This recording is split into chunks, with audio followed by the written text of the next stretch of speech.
E aí, beleza? Nesse vídeo eu quero falar um pouquinho sobre a arquitetura egípcia. Uma arquitetura que, apesar de estar muito distante da gente no tempo, ela foi produzida aí entre 2.000 e 5.000 anos atrás, ela é uma arquitetura até hoje incrivelmente influente. Por exemplo, ao longo do século XX, a arquitetura dominante, né, no mundo ocidental pelo menos, foi a arquitetura chamada arquitetura moderna. E uma das arquiteturas do passado que mais influenciaram essa arquitetura chamada moderna foi a arquitetura egípcia. Bom, mas antes de falar propriamente da arquitetura, tem umas questões do Egito que precisam ser colocadas para a gente entender um pouco dessa civilização que até hoje guarda muito mistério. O Egito Antigo, ele perdurou de mais ou menos 3.000 anos antes de Cristo a o início da era cristã. Então, mais ou menos durante 3.000 anos, uma civilização que mudou muito pouco nesse período. É incrível como em 3.000 anos o chamado Egito Antigo manteve praticamente intacta, por exemplo, a sua cultura e a sua arte. E isso aconteceu também, claro, com a arquitetura. É claro que vai haver arquiteturas distintas, né? Eu vou falar um pouquinho aqui de algumas das principais, mas grosso modo, questões estéticas, questões de cunho religioso que influenciaram sua arquitetura, influenciaram sua cultura, ficaram praticamente imutáveis, né, durante esses 3.000 anos. O Egito está localizado ali no norte da África e a vida, pelo menos do Egito Antigo, era muito ditada pelo rio Nilo. O rio Nilo é um dos maiores rios do mundo, um rio gigantesco, que vem de regiões de Planalto, né, bem ao sul do Egito, na atual hoje região do Sudão, e que desce dessa parte mais alta até uma parte mais baixa, uma parte plana, que forma a maior parte do território do que a gente conhece como Egito hoje, e que era também o Egito Antigo, para depois desaguar lá no mar Mediterrâneo. Então, esse grande rio, que corre no meio do deserto, ele forma uma área fértil onde é possível ter vida, onde é possível plantar, onde é possível viver. É uma condição mais ou menos parecida com a da Mesopotâmia. Por sinal, a civilização do Egito Antigo, em muitos aspectos, foi muito parecida com as civilizações da Mesopotâmia, que surgiram e que existiram mais ou menos ali no mesmo período. Mas há uma grande diferença. Na Mesopotâmia, havia vários povos disputando aquele território. Então havia o fim de uma civilização e o início de uma nova civilização com uma frequência maior, e havia um clima de guerra constante. Então essas civilizações precisavam se proteger constantemente, o que fez com que eles se estabelecessem muitas vezes em cidades muradas. Essa situação, por vários motivos, não ocorreu no Egito Antigo. O Egito Antigo era uma área isolada no meio do deserto, de difícil acesso. O acesso principal os dois principais acessos eram ou via mar Mediterrâneo, né, uma área não muito extensa e que eles poderiam proteger com algum grau de eficiência, ou vindo ao sul do Egito por essas terras altas, como já havia mencionado, na atual região ali do Sudão, que na época era chamada de Núbia, a região da Núbia, que era um lugar de difícil acesso, porque é uma região com topografia acidentada. Chegar via rio, né, navegando pelo rio Nilo, era muito difícil, porque havia uma série de quedas d'água, né, uma série de cataratas, não como grandes cataratas, tipo catarata do Iguaçu, muito menos íngreme do que isso, mas com a água muito agitada, a água do rio, então era muito difícil chegar por ali.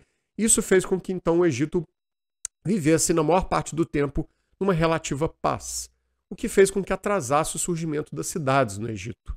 Então, antes de existir cidades propriamente ditas, né, pelo menos como a gente as conhece, o que existiu lá no Egito foram cidades de mortos, né, ou necrópolis, que eram mais ou menos como grandes cemitérios, mas que tinham características similares a de cidades, né, com ruas, por exemplo, e os túmulos muitas vezes se assemelhavam a pequenas casas. Né? Então, esse é o primeiro tipo de cidade que surge na civilização do Egito Antigo, essas necrópolis.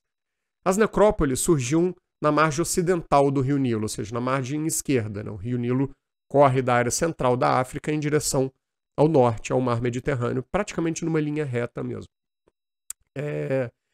E depois, posteriormente, a margem direita, né, ou a margem oriental do rio Nilo, vão começar a surgir cidades propriamente ditas, né, ou as terras dos vivos. Eles chamavam terras dos mortos na margem esquerda do rio Nilo e a margem direita, terra dos vivos. Na Terra dos Mortos, que são as primeiras cidades que surgem, que a gente tinha em termos de infraestrutura? Havia estradas, Havia esses túmulos, né, dispostos como casas, bem similares mesmo a casas. Havia templos, né, de culto aos mortos, isso era muito importante na cultura do Egito Antigo durante esses 3.000 anos, né, o culto aos mortos e o culto à vida após a morte, o que explica muito da cultura em geral deles, inclusive da arquitetura. Então havia pequenos templos, estradas, né, ruas, e templos funerários de um modo geral.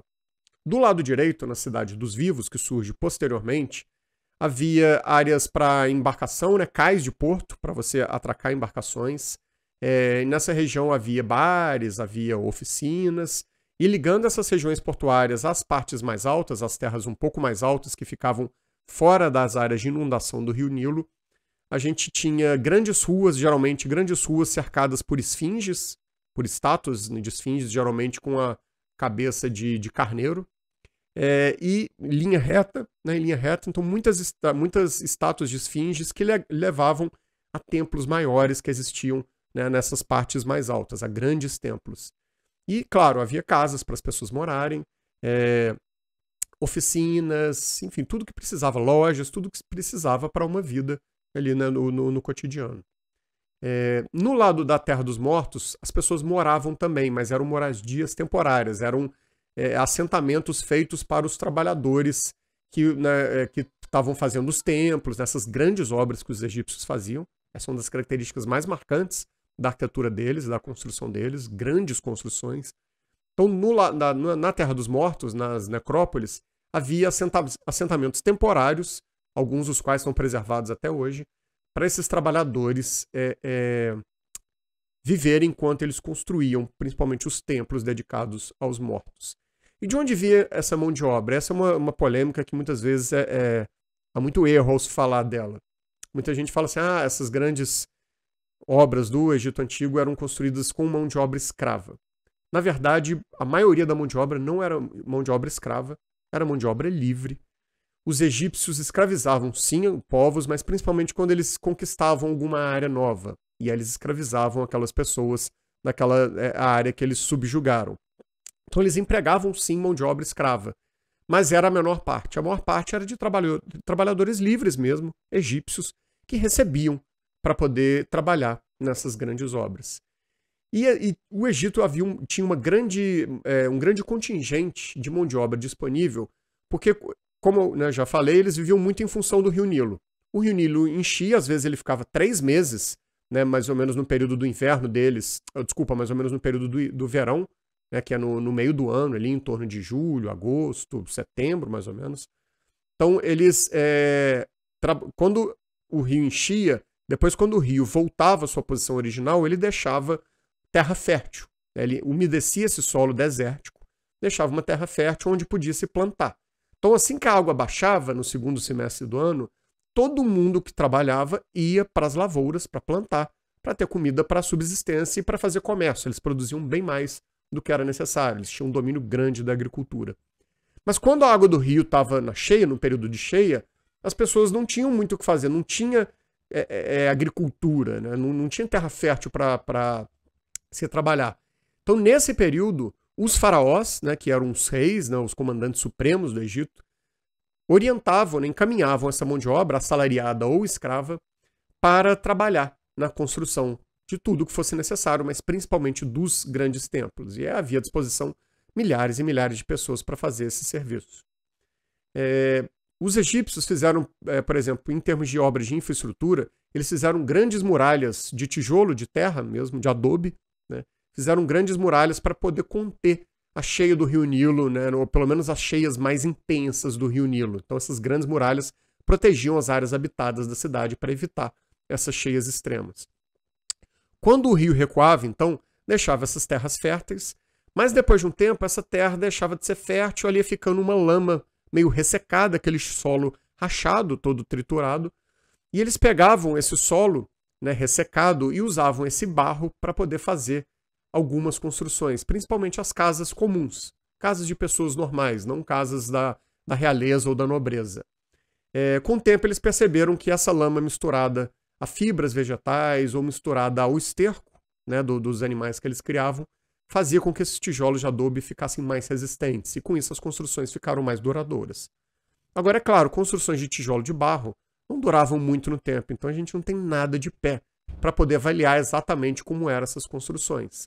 O que a gente tem de pé, o que subsistiu dessa época e pode ser mais bem avaliado, são as construções que eles fizeram de pedra, principalmente os grandes templos. E é nesse contexto que surge um nome fundamental nessa época do Egito Antigo, que é o arquiteto Imhotep. A gente tem o nome dele aí hoje, sabemos o nome dele porque, ou melhor, uma das justificativas para a gente saber o nome dele é porque o Egito Antigo cultuava o indivíduo, eles tinham um culto muito forte ao indivíduo. Então eles gravaram o nome dessa pessoa, desse arquiteto, chamado Imhotep, que foi um arquiteto revolucionário. O que o Imhotep fez, entre muitas coisas? Primeiro, o Imhotep geralmente ele é assim, reconhecido como o arquiteto que no Egito Antigo passou a utilizar, ao invés de tijolos de lama, né, de terra, de adobe e madeira, porque os egípcios utilizavam muito a madeira também, por sinal eles dominavam técnicas de construção em madeira, ele passa a usar pedra, que é um material muito mais duradouro. E aí o que ele vai fazer? Ele vai traduzir as formas de construção em tijolos e em madeira para pedra. Ele vai fazer mais ou menos da mesma maneira como se fazia em tijolos e em madeira, mas feitos de pedra, muito mais resistentes, que teve novas possibilidades de construção, principalmente construções não só duradouras, mais duradouras, mas construções mais sólidas e maiores também. Uma outra grande contribuição do Imhotep foi ter inventado, acredita-se, né, ter inventado a coluna, o pilar. Até então a gente não tem nenhum registro de pilar anteriormente, pelo menos não um pilar de pedra. E o Imhotep, o que ele faz? Ele baseia-se na natureza, principalmente no papiro, que é uma planta que os egípcios utilizavam para fazer papel, e que nascia ali nas margens do rio Nilo, eles tinham abundância de papiro. Então ele traduz a forma do papiro, né, o caule do papiro é triangular, e em cima do caule do papiro a gente tem a umbela, que abre-se assim como um guarda-chuva, umbela por sinal também uma palavra usada para guarda-chuva. Então a planta do papiro abre-se em cima e forma várias ramificações. Então ele faz o primeiro pilar que a gente tem registro na história, pelo menos de pedra, dessa forma. O que seria o caule triangular é o fuste do pilar, né, o corpo principal do pilar, e lá em cima, onde é o capitel do pilar, que é aquela parte lá final do pilar, no topo dele, ele coloca essa estrutura que lembra muito, né, a parte de cima ali, a umbela do papiro. Bom, e uma enorme inovação também do Imhotep foi fazer o quê? Ele pega a mastaba. O que era a mastaba? A mastaba era um templo muito utilizado pela nobreza e para a realeza, né? Um pequeno templo mortuário onde se colocavam os restos mortais daquela pessoa. O Egito, como eu já falei, acreditava na vida após a morte, então eles acreditavam que aquele corpo ressuscitaria no outro mundo. Então eles embalsamavam os corpos, né? Mumificavam esses corpos, desenvolveram técnicas super sofisticadas, colocavam ali junto deles as posses dessas pessoas, joias, ferramentas. Muitas vezes eles colocavam, inclusive, pequenas maquetes chamadas casas de almas, que acredita-se que eram maquetes das casas que aquelas pessoas moravam. Né? E eles supunham que essas pessoas se tornariam na vida após a morte e utilizariam aquelas ferramentas, aquelas joias e a própria casa que estava ali numa versão reduzida. E é por isso que a gente conhece um pouco da arquitetura residencial comum do Egito Antigo. A arquitetura residencial da nobreza e da realeza a gente conhece também, mas através de pinturas, de gravações em pedra, né, porque eles tinham destaque naquela sociedade ali. Bom, qual que foi a inovação, uma das grandes inovações do Imhotep? Ele pega a mastaba, que era uma construção relativamente simples, com paredes levemente inclinadas, e ele começa a empilhar essa estrutura e ela vai crescendo e diminuindo. Ele pega a ideia de uma mastaba, faz a base dessa estrutura, dessa nova construção, e ele coloca meio que novas mastabas em cima dessa mastaba de base, só que menores do que as anteriores. E que com isso o que ele inventa? Ele inventa uma nova forma que foi muito replicada, né, em outras civilizações, em períodos posteriores, imediatamente posteriores ao Egito Antigo, e ao longo da história, em outros momentos também. Né, ele cria uma forma nova que é uma pirâmide, mas ainda uma pirâmide escalonada, diferentemente da pirâmide mesmo, né, como a gente a conhece hoje. Então ele pega e cria essa pirâmide escalonada. Com o tempo, em pouco tempo, essa forma da pirâmide começa a evoluir, eles começam a aumentar as técnicas, melhorar, melhor dizendo, as técnicas de construção. E aí surge, pouco tempo depois, a pirâmide mesmo de faces lisas, como a gente conhece hoje, né? E tem aí várias dessas pirâmides no Egito Antigo para a gente ir lá observar. Na verdade, são aproximadamente 80 pirâmides num raio, numa linha de 80 quilômetros ali ao longo do Rio Nilo. São muitas pirâmides concentradas numa área pequena.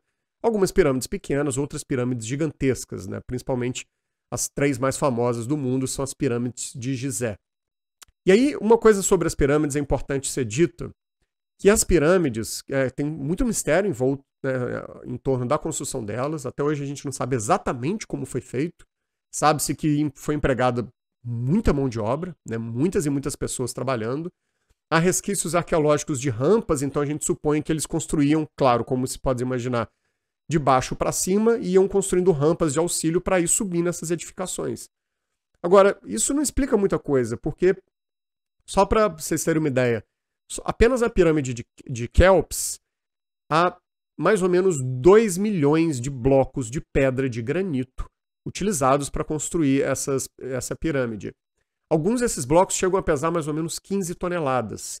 E acredita-se, né, pelos estudos arqueológicos que a gente tem, que essas pedras, a maior parte delas, vinha de uma região mais ao sul, ao longo do Rio Nilo, aproximadamente uns 1.000 quilômetros de distância dessas pirâmides, através de embarcações. Então imagina, trazer de embarcação uma pedra, um bloco de pedra de 15 toneladas, já deve ocupar uma embarcação da época inteira. Então imagina, 2 milhões para apenas uma pirâmide. É um esforço inimaginável, uma coisa muito difícil até hoje de se explicar. Há muito mistério de fato. Agora, uma coisa importante de ser dita também é que o que a gente vê das pirâmides hoje, naqueles blocos de pedra empilhados, são meio que o esqueleto que sobrou dessas pirâmides. Não era isso que se via à época de suas construções. O que a gente via? A gente via um acabamento de granito polido, mais ou menos como a gente tem hoje. Um granito polido que a gente vê nas construções, numa pia de uma cozinha, por exemplo. Então, uma pedra que tem um brilho na sua superfície, né, e que, consequentemente, quando bate a claridade ali, ela reflete a claridade. Então, esse granito polido revestia essas pirâmides, né, se não todas, pelo menos uma boa parte delas. Isso foi roubado, desmoronou ao longo do tempo, então a gente vê hoje é um mero esqueleto do que essas pirâmides foram originalmente. Elas certamente foram muito mais impactantes do que elas já são hoje. E muitas dessas pirâmides também tinham no seu topo uma ponta dourada, né, uma área bem grande até, dourada, feita por um metal, né, coberta por um metal, geralmente por esse metal que é chamado de eletro, que é um metal que é uma liga metálica formada por ouro, prata, cobre e outros metais envolvidos ali. Eles usavam muito. Né? Então imagina essas construções enormes, com granito polido e a ponta delas ainda dourada. Imagina o sol batendo nesse dourado, como isso não impactava as pessoas, não impactava a paisagem. Essas características levam a uma interpretação que tem sido muito debatida já há muitos e muitos anos, de que as pirâmides não eram apenas grandes templos mortuários, como durante muito tempo se acreditou, mas também os egípcios viam ela, acreditamos, né, que viam ela como grandes escadas para o céu. E uma outra coisa também, uma outra ideia muito interessante é que tanto as pirâmides, como as mastabas, como outras formas geométricas que os egípcios inventaram, criaram, como por exemplo os obeliscos, não são apenas formas geométricas como a gente as entende hoje, mas são também possivelmente abstrações de elementos da natureza, principalmente os raios solares. Então por isso as paredes inclinadas de um obelisco, né, de uma pirâmide ou de uma mastaba.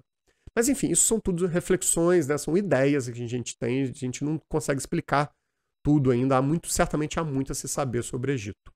Bom, a época das pirâmides passa, né? Eles param de construir as pirâmides, inventam novas formas, né? Como o obelisco, que eu falei, e outras novas formas, novos templos de formas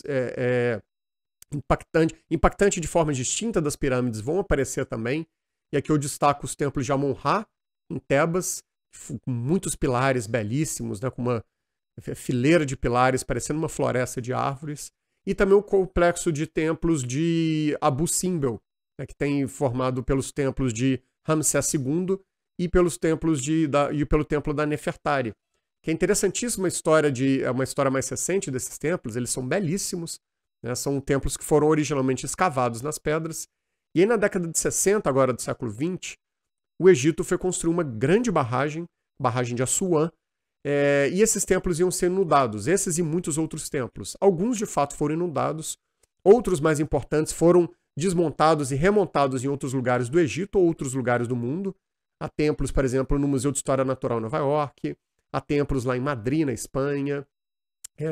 E esses templos de Abu Simbel, né, do Ramsés II e da Nefertari, eles foram desmontados, né, eles foram originalmente escavados na pedra, no granito. Então eles cortaram esses templos, né, arrancaram eles da pedra, cortando eles, deslocaram eles 70 metros morro acima para poder fugir da água da represa e remontaram eles num contexto completamente diferente. Então foi necessário criar uma grande cúpula de aço, maquiar essa cúpula para ela parecer ser uma cúpula de pedra e encaixar esse templo na frente dessa grande cúpula, desse grande domo, para mais ou menos simular o estágio original desses templos. Olha que obra de engenharia assim, super impactante. Foi um custo e uma logística impressionantes para a época, né? Apenas 60 anos atrás.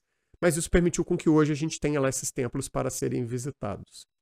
Bom, há muita coisa certamente para falar da arquitetura do Egito Antigo. Eu tentei fazer aqui um breve resumo, apesar de ter ficado com uns 20 minutos. Mas enfim, é uma história interessantíssima e, como eu disse no início desse vídeo, uma arquitetura incrivelmente influente até hoje. Uma arquitetura produzida há muito, muito tempo atrás, mas que a gente consegue ver ela aqui e ali influenciando não só a arquitetura do século XX, como eu falei, a arquitetura moderna, mas inclusive a arquitetura produzida nos dias de hoje. Fico por aqui e até a próxima.